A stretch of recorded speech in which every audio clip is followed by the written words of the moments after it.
r/NoSleep. Posted by u/egoraptorschins. My papa keeps building rooms and my mama won't stop crying. Hello.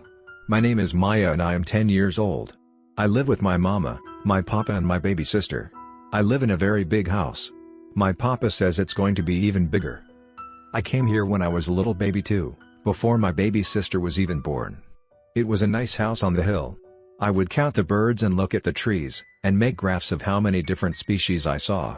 There were a lot. I don't have many friends here and my baby sister is quite boring. My mama likes to sit with me but my papa is really busy building. Papa lets some people in our big house sometimes. He says that they can lie down on our beds and we get money for it. Some of the strangers I see are really nice but I don't see them for very long. Papa says it's because they only live here for a few days before they go back to their own beds. I saw a funny lady once who was staying in a room that used to be my baby sister's. Her name was really hard to say so she let me call her Lady. She gave me sweets. She let me sit on her lap and she would tell me about her home. She said to me that I'm going to grow up to be a lovely young woman. Her sweets were from somewhere that I don't know but they tasted really good. Sometimes at night I hear Papa outside in the garden. I see a light that shines through my window when I'm trying to sleep and I hear banging noises on my wall. Papa says because the house is very old it needs maintenance. He has a spade and a big drill with a yellow handle. Sometimes he makes the grass all messy and dirty and I fall over when I play outside. Mama says I can't come in some rooms of the house. She always pushes her arms out in front of me and picks me up. She says because I like to run around I could hurt myself, but the rooms look exactly the same. The door to one room looks just like the one Lady stayed in. But I haven't seen Lady in a long time. I haven't seen a lot of the people in a long time. Mama said Lady went home, but she left all of her things behind. I saw her white bag on the floor and it still had some sweets in it. Mama cries a lot. She only cries when Papa is building and making lots of noise. I want to be a good dumpling and help feed my baby sister because Mama's arms are red and she can't walk very well. She says it's because she hurt herself helping Papa build his rooms for the people. Her skin looks very icky. The doors in the new rooms that Papa's building don't work. I was naughty and I jumped over the string he put there to keep me out. I wanted to open the one that looked like Lady's room but the handle doesn't do anything. It looks like a handle stuck to a wall. I don't see a door I don't think. There's a hole at the top but I'm too small to look through it. The wall is painted like a door but I can't open it. Papa is building a second attic. I think it's what it is because I see him up high on a roof. It looks the same as the first one and I don't know why we need to. I try to ask Mama but she cries all the time so I don't do that anymore. When I look out of my window it looks like another one of my house. It has the same amount of pointy roofs and windows. I tried to get a stool to look through the hole in the fake door but Papa saw me one night. He hit me.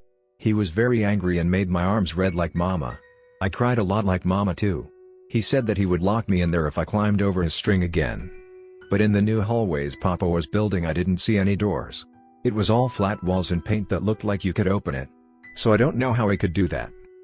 I played in the garden without Mama today. She's in bed now and needs to rest a lot. The ground is bumpy and I'm cold all the time. I miss when Lady would pick me up and show me the flowers. They're all brown now. I still have some of her sweets but I don't want to eat them.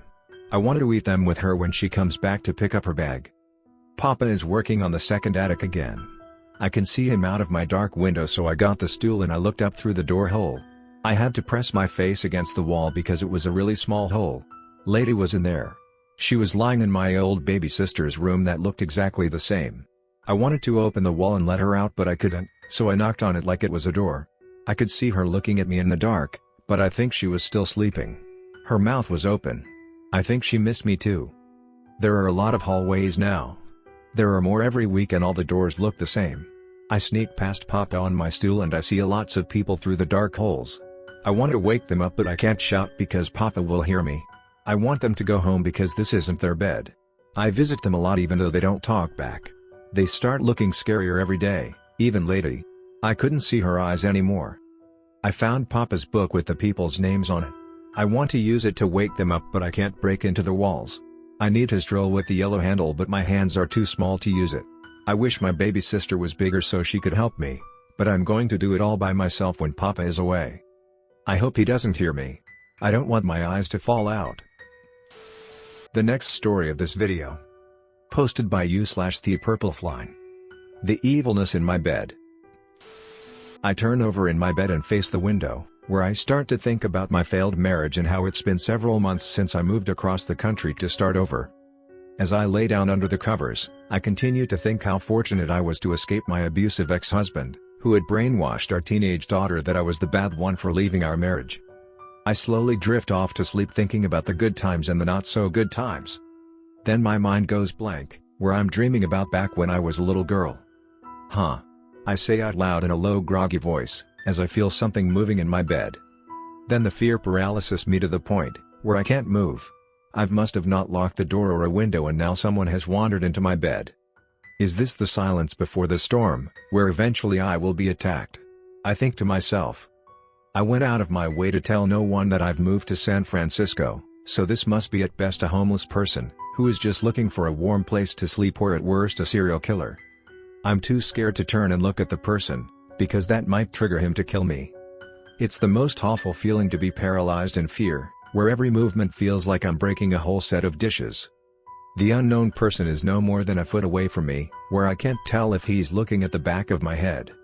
I left my pepper spray in my purse on the dresser, which is a good 5 feet from the foot of my bed. I don't think that I have enough time to make a mad dash for the purse and then to pull out the pepper spray, where the end result might end up with this person savagely killing me. I feel like a cornered mouse that was placed in a snake's 20-gallon glass tank, where I know that I have no place to escape. Every time this person makes a movement in my bed, I think that he's going to attack me. I wonder if this is my ex-husband, but then I think that he wouldn't have enough patience to keep silent for this long. Or I wonder if my ex-husband paid someone to harm me? But how would he have known that I moved to San Francisco? I have never felt this level of intense fear, where breathing becomes more and more difficult as every muscle in my body tenses up. I try to think of a happier time, when I was a kid and I could just yell out for my father to come help me, but my dad has been dead for years now, so unless if I call the police, then no one will help me. I've had such a rough past few months, living out here all on my own. However, the person who is besides me, doesn't want to hear my sob story. The person besides me has already made up their mind on what they're going to do to me and is just toying with me now. Every time the person moves, even by the slightest amount, makes my heart beat 1,000 times a minute. I just want this horrible sense of fear to go away and I wish this person would already do what they have already planned to do to me already. My bedroom is dark, but the moonlight provides enough light, where I can see my purse sitting on the dresser. I talk myself up to make a mad dash for the purse, as I feel the adrenaline rushing through my body. On the count of 3, I tell myself to get up and move towards the purse. I whisper under my breath 1, 2, 3. I was off to the races, where I successfully made it off my bed, as I lunged towards the purse. Time stands still, as I take a couple of steps and grab the purse. I talk myself through the steps of opening up the purse, that way I don't lose time by making unnecessary steps. In one motion, I unzip the purse and then I reach for the pepper spray. With the pepper spray in my right hand, I know this next step will seal my fate, of whether or not this unknown intruder is standing right behind me. I know that I have to turn around regardless if he's right behind me, so with my index finger on the trigger, I turn towards my bed, which feels like an eternity. As I'm turning, I'm not sure if I'm going to get punched or thrown to the floor. However, neither of these things happen, as I'm now facing my bed. My mind doesn't comprehend what it's seeing because it's not a man in my bed. Instead, I see 4 young females, all scrunched together, where I can see each of their red eyes staring at me. What the hell? I say, as I'm not sure if these things will spring up from the bed and attack me or not. I continue to point the pepper spray in their direction, because I'm not sure how or why the hell they crawled into my bed. Their eyes do nothing more than stare at me, as nothing more than just their heads are protruding out of the blankets, so I can't see the rest of their bodies. I don't know if this is a bad omen, as I start to realize that these young faces are an extension of me, ranging from when I was 5 years old to about 14 years old. I don't know if this is the last thing that is typically seen before one dies or if I'm just unlucky to have these figures in my bed. Their faces do nothing to make me feel at ease, as I get more tense, with each second that goes by, with having those piercing red eyes stare at me. It's like they know why they're here, but I don't have a clue why they're in my bed. My mind focuses on the youngest face, that's not older than 4 or 5 years old. Looking at this blonde-haired creature, I try to think back of my earliest memories. The only thing that comes to mind is this was the beginning of a life that could be best described as self-loathing. I can picture myself alone in my house, being the only child, and not thinking or wanting anything more than a world that catered only to me. I have no desire to be around other kids, and I use my dolls to practice being manipulative to get what I want. These dark memories make me drift towards the next pair of red eyes, which once again, do nothing to make me feel at ease, where I'm starting to sense that my biggest fear is me. This blonde-haired creature, that is the 6 or 7-year-old version of me, propels me back in time, where I think of myself being in the 1st or 2nd grade. I was always pretty, so the kids always gravitated towards me. However, I just used all the kids towards my own sick games. Even at that early age, I loved building up someone with praise and admiration, then my end result was to tear them down, like a Martin Scorsese film, where that same kid would cry in horror, if they had to come to school to deal with my bullying. I was just pure unadulterated evil that was able to implement my terror by hiding behind a pretty face. I can't even look at that image of me anymore, as my eyes drift to the next set of evil red eyes, that are in the body of a 10-year-old me. At this point in my young life, I turned my mother into an empty vessel, by continually manipulating her to the point that she had lost any sense of herself. I knew how to say exactly the right things to get what I wanted, and I also knew what to say to make her feel disappointed in herself to the point where she always felt inadequate. If she had painted me the equivalent of the Mona Lisa, I would have criticized it to the point where I equated the painting to her lack of mothering skills, where I would then relish in delight when I heard her crying in her room. I turned my father against my mother to the point where he would just ignore my mother's sobbing and he would come to me and say, "What did she do this time?" I wish I had these same red eyes growing up, so people would have known to be weary of me. I've turned so many people into drug addicts, that if I started a list of names, then I would have to be certain that I had multiple pens. As my eyes drift towards the last set of red eyes, I'm more scared of what evil lingers inside of me, than this 14-year-old version of me. Her mature face is closer to mine than the 3 other younger versions of me. As the 14-year-old version of me stares intently into my eyes, I think back how I crossed over from terrorizing the females to making the brains of the boys nothing more than mere jello. I was well endowed for my age, which made me a magnet to the boys. At any given time, I was controlling over 100 different boys in multiple school districts, where each one of their happiness was reliant on my attention. I caused those boys to turn on their own mothers, where the boys would brag to me what they did to their mothers for hurting my feelings. Anybody that tried to stop me, I would blanket them in a web of deceit and lies, whether it was an adult or a kid. All 8 of the piercing red eyes uniformly look into my soul, which makes me reflect on why I'm in San Francisco alone in this room. I married the one man who was able to tame me.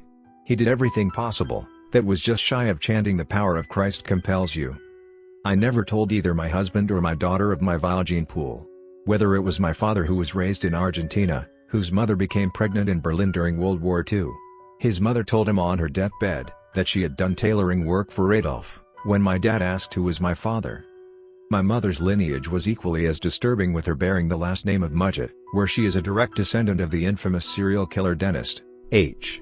Holmes. My mother's family was successful in hiding their relations to the serial killer, to the point where no one but her knew it, after my mother's parents had died. I escaped my ex-husband because he exposed me for what I truly am, which is an extension of these 8 red eyes that are staring at me. He unraveled me to the point where I ran away and secluded myself to this room. Hiding myself in this room without having the ability to terrorize anyone, makes me now realize what these 4 heads in my bed are. Like the theory of how the universe was formed through floating particles of dust, my evil thoughts, with having no one to terrorize them with, manifested this evilness in my bed. I reach down and pull the blanket away from them, and I see that the 4 heads form a fork-like body, where the body resembles a flesh-like sperm. As I look at this most vile creature, I start to sense its evil vibes being transmitted towards me, and I in turn transmit my evil thoughts onto it. As we both look at each other, I start to see a 5th head slowly sprouting.